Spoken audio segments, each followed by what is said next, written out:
เท่าจะสิไปไสก็สิไปเบิ่งหลวงมานี้คอยเบิ่งให้จบจากไสเจ้านั่นจบจากเมืองเข็มจบปอตรีบ่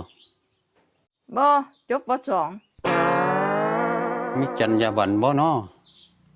ค่าเบิ่งเท่าใดชั่วโมงละ100มานี้สิเบิ่งให้มึงเป็นบ่น้อคอยเบิ่งเป็นหมอใดสิมาสู่หมอเมียเอ้าอีหยังล่ะหั่นค่าคู่ค่าค่ายเด้เอาเจ้าสิเบิ่งลายมือหรือลายตีนเขาบ่เบิ่งแล้วลายมือลายตีนเขาเบิ่งลายหน้าผากเอาเขาเบิ่งจังไดมื้ออื่นเขาสิเจอหยังเฒ่า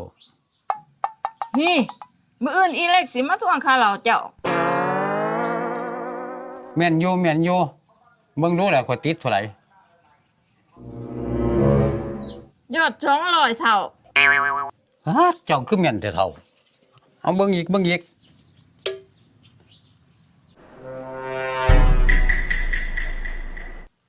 ฮะมีผู้สาวมาแอบมักเจ้าเท่าเฮ้อคือว่าก็ดีใจแท้ก็สิได้เมียน้อยก่อนสิเอาเมียน้อยเอาตีนไปซะก่อน